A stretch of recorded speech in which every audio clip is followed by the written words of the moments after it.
Recently, I sat down with Chris Paladino, who is the president of New Brunswick Development Corporation, otherwise known as DevCo. DevCo is involved with a whole range of other folks down in New Brunswick with something called the Helix. The Helix is a health and life science exchange. It is a fascinating operation being built as we speak. Innovation, discovery, academia, healthcare organizations, not-for-profit institutions, a whole range of folks coming together at the Helix. A one-on-one conversation with Chris Paladino. Here we go. This is Lessons in Leadership. You've been waiting for it all week. Here we are, Sunday morning. You see us right here on News 12 Plus. Lessons in Leadership, Mary. We have a very special guest who's a longtime partner who understands leadership and innovation better than most. Go ahead, Mary, make the introduction. Oh, I'm so excited. So we have Chris Paladino, President, New Brunswick Development Corporation. But more importantly, we're going to be really talking a lot today about our special series, Lessons in Leadership, Discovery, and Innovation in New Jersey. Chris, thank you so much for joining us today. Thank you, Steve. Thank you, Mary. Great to be back. You got it. And Chris, DevCo is the acronym for New Jersey Development Corporation, and the Helix is the logo behind Chris Paladino. Chris, put the Helix in context for us. What is it and why does it matter? So the Helix is more than a neighborhood of buildings. It's more than a place. It's more than a district. It's an ecosystem that we hope will foster scientific collaboration, discovery, commercialization. Why is it important? We know where discoveries are made and where companies expand, they usually do that within 10 miles of where they started. And, they grow, they hire people, they go public. And this is, could be an important part of the New Jersey economy, basically growing in the innovation economy. The second thing that's important, discoveries that are made here are going to impact people's lives. Therapies, medications, medical devices, and artificial intelligence. It's incredible the amount of things that it can be, but they're really going to impact the average citizen because they're going to be the beneficiary. And the third thing that's probably very important, is that it's going to somewhat help us stem the brain drain. Our kids who graduate colleges with computer science degrees, engineering degrees, mathematicians, don't have to go to Boston or don't have to go to North Carolina or California to work. They can stay home and we can enjoy our grandchildren. And to that point, Mary's got 2 in college out of state. We have 2 in college out of state. And we tried to push New Jersey schools and failed in that regard. And to be clear, one major institution of higher learning that's very involved, because the partnerships at the Helix are key. Rutgers University, very involved, correct? Yes. There are, basically in our first building, they're our major partner. They have committed to not only 250,000 square feet of translational research, which is final stage research before commercialization, but moving the Rutgers RWJ Medical School downtown and putting in a completely modern facility to be compatible with the New Jersey Innovation Hub.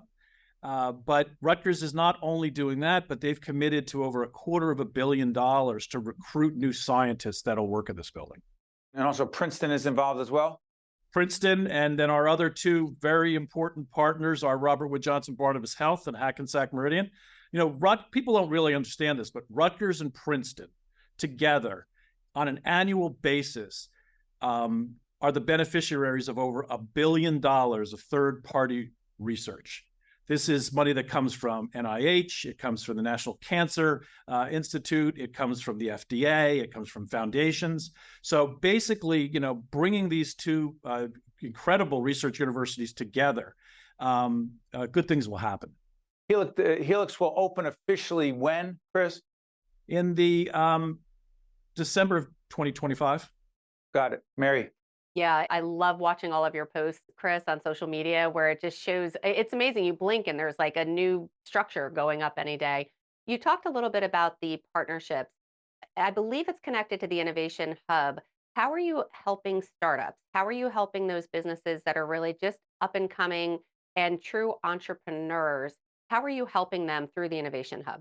So in 2 major ways. A, we're creating a place for them. So we're creating a place where a startup, it may be 3 postgraduate PhD students who have a great idea, who want to start a company and want to continue their research, and they use our shared laboratories, or they use office space and conference rooms. It may be somebody at the end of their career who's leaving Johnson & Johnson, who's leaving Bristol Myers, and they've got a project that didn't get pursued and want to, with some colleagues. It may be the person that called me recently from a major research institution in New York City who said, I've been working in my lab.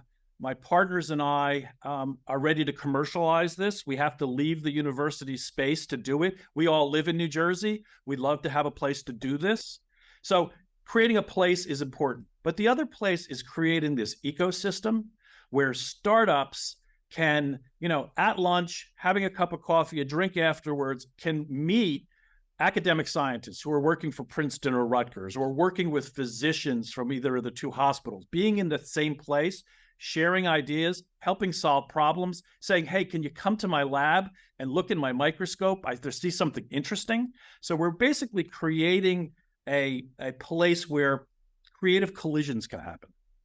So Chris, let me get on this, because you and I have known each other a long time. And one of the things I think we have in common, other than being Italian-American, is this.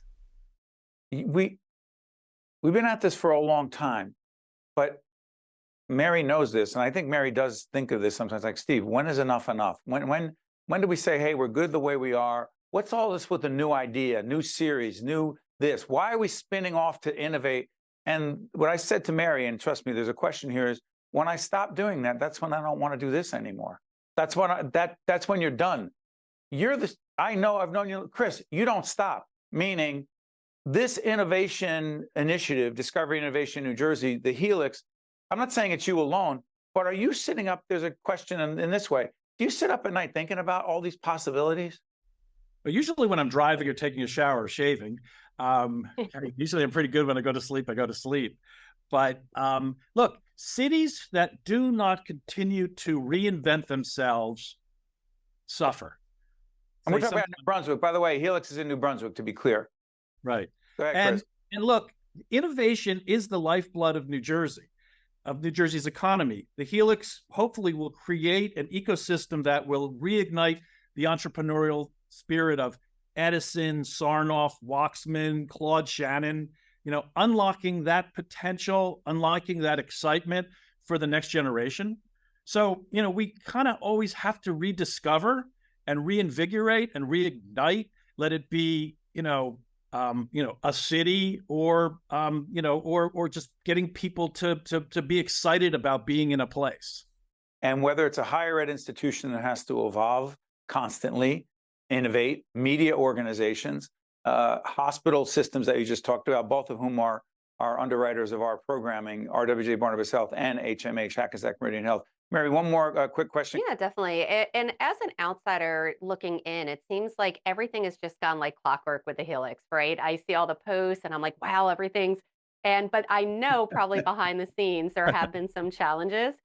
Can you share one of those challenges, and more importantly, the lesson that you learned, whether tied to innovation, leadership, whatever? Because as I said, how about logistics, Mary? And logistics. I'm obsessed with logistics.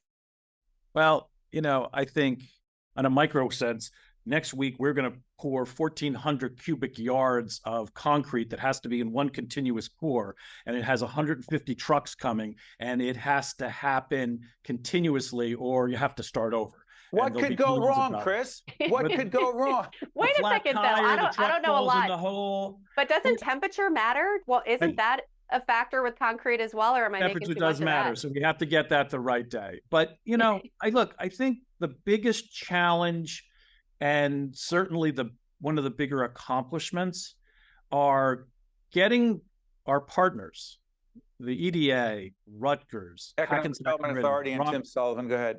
Robert Wood Johnson, Barnabas Health, Princeton, to get on the same page, to make concessions, to take some risk, and see the big picture.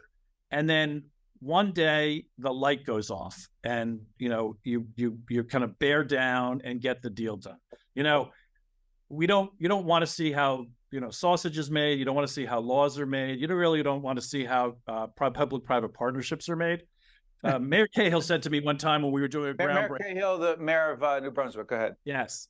And he said to me as we were walking off the podium after at a project that had some real rough going getting to that gate. And he said, don't you just once before you're done want to get up here and say, hey, I'm going to tell you what really happened. Because everybody's really happy at groundbreakings and at ribbon cuttings. But there's a lot that goes on behind the scenes. But you know what?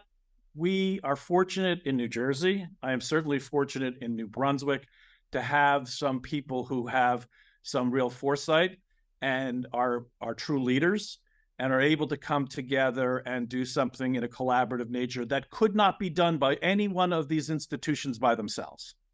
That's the beauty of partnership. And Chris Paladino, the president of New Brunswick Development Corporation, DevCo, leading the way, being the QB, as I like to say, the point guard, the quarterback, the facilitator of the Helix initiative. Chris, thank you so much. We appreciate it. Discovery and innovation in New Jersey. Thanks, Chris. Thank you, Steve. Thank you, Mary. One-on-One with Steve Adubato is a production of the Caucus Educational Corporation, celebrating 30 years in public broadcasting.